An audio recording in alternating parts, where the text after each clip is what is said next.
Alrighty, hello everyone. Welcome back to Matrix Theory Lab. This is the fifth lab, and what we're going to be working on today is we're going to be looking at a couple different ways of solving just a linear system. Okay, so if we just have something like AX equals B, where A is a matrix, B is a vector, and X is a vector, X here will be our solution vector.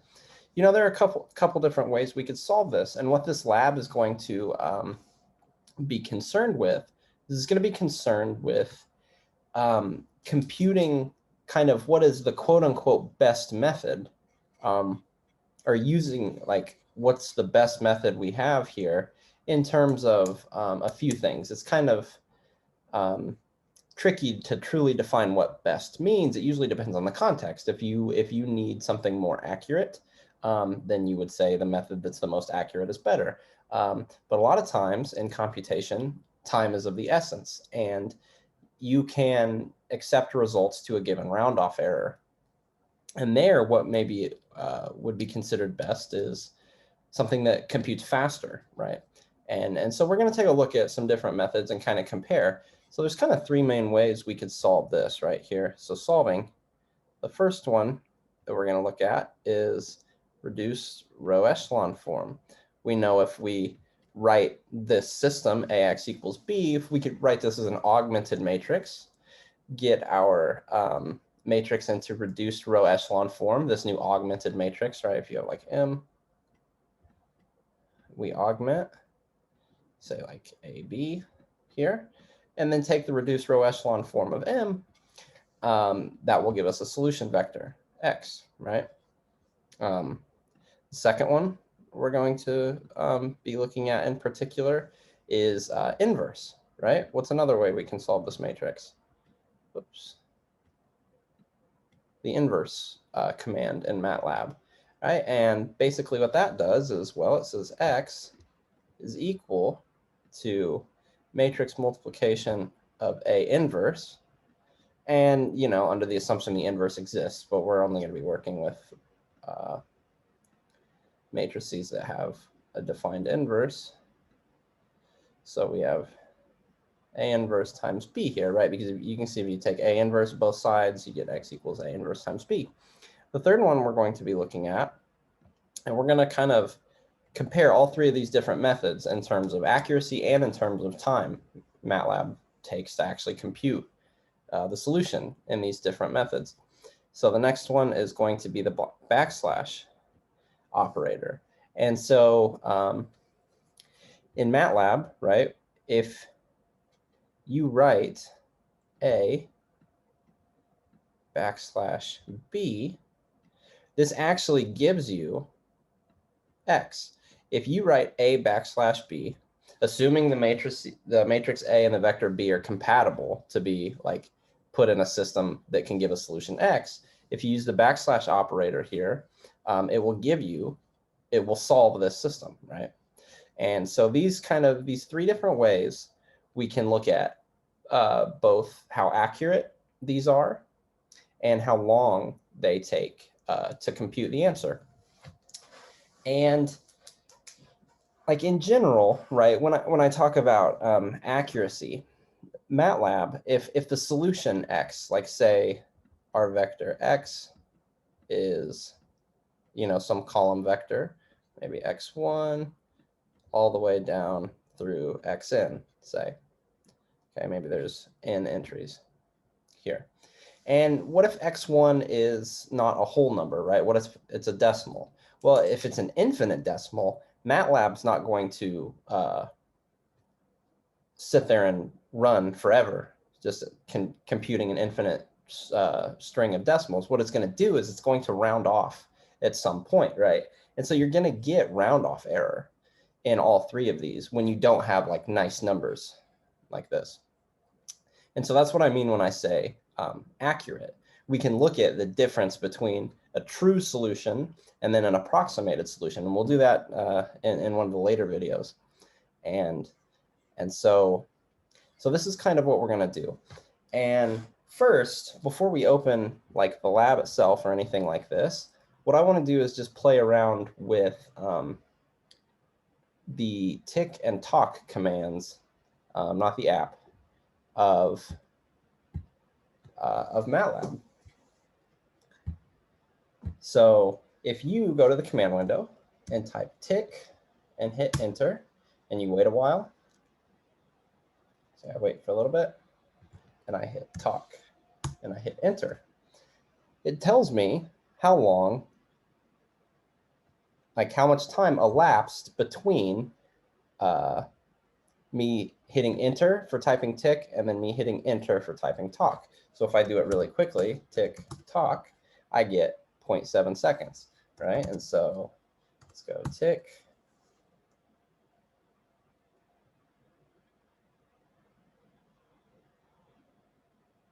talk, 8 seconds, cool.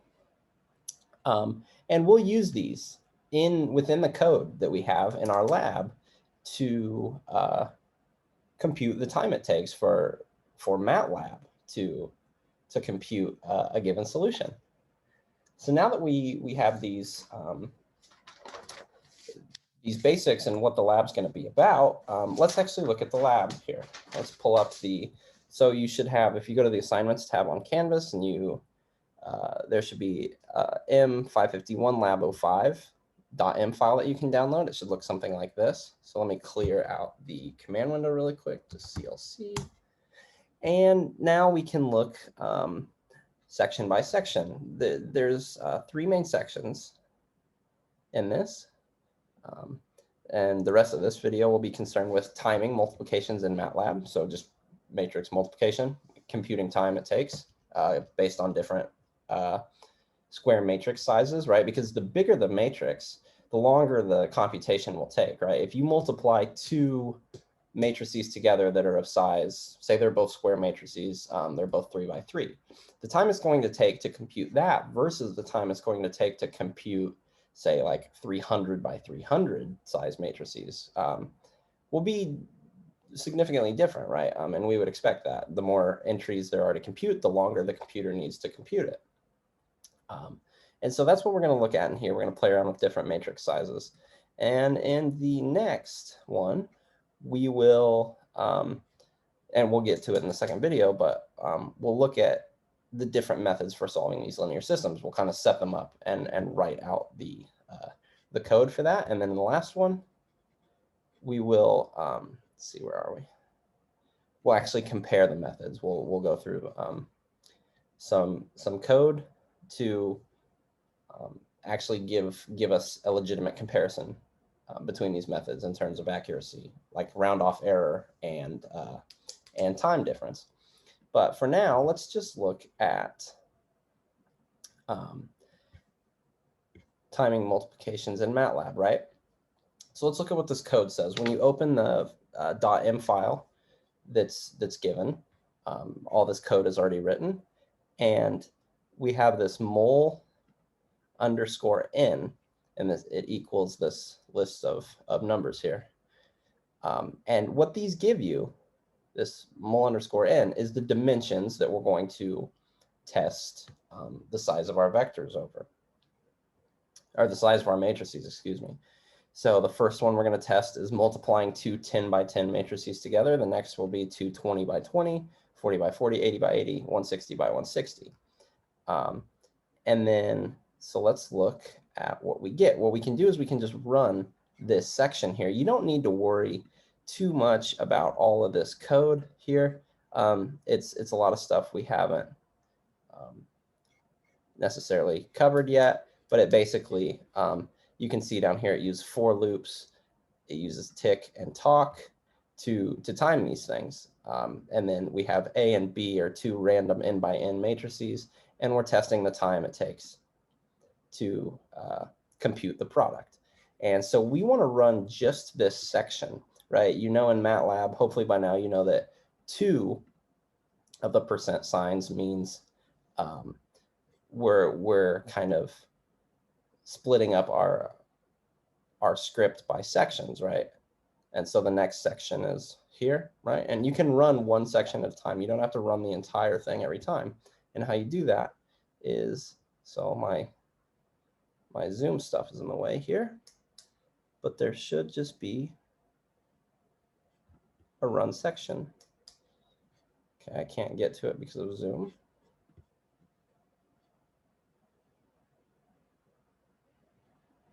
Give me 1 second. Run section, okay? And here we see our output down in the command window is a table with 2 columns. In the first column here, it's the size of our matrix for like that we're multiplying, right? So for the first one, we took a 10 by 10 matrix and we multiplied it together. Now the average time for 10 by 10 matrices was 5.541 times 10 to the fourth, right? Or 10 to the negative fourth, excuse me. That would be a lot different. We'd be sitting here a while if that was times 10 to the fourth. And then it does the same thing for 20, 40, 80, and 160. And you can see, well, I'll let you guys kind of make some judgments here about computation time, right? And we can pick different values here, right? So part of the lab is to say, like, what's going on here? Like when I have n equals 10, what's my computation time? When I double it, what do I expect the time to do, right? So I'll let you guys kind of play with that. And you can add things to this. You can add, like, so let's add, say, 500. Let's add 1,000. Let's add 1,500, right? And let's see what happens here. Let's run this section. Right, and here now you can see as my matrices get bigger and bigger, right? You know when you when the exponent, when you have like 10 times or like something times 10 to the negative fifth, right? That's a very small number, and then something 10 to the negative first is not that far away from being like just in 100th place or something like that. So here you can see kind of incrementally, the bigger the matrix gets, the slower the computation time is, which is something we would expect here. So I can run section.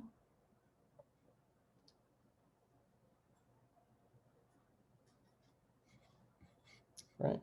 Yeah, and there we go. And so we're taking even more time for computation. So this is kind of a first taste of actually timing computations in MATLAB, namely matrix multiplication. And so what we'll do in the second video is we will set up the methods for solving the linear system, just so we can we have these methods expressed via the code in our script. And then in the last video, what we'll do is actually compare the methods and actually get some numerical values for like error, like round off error, and some time comparisons. So I will see you guys next time.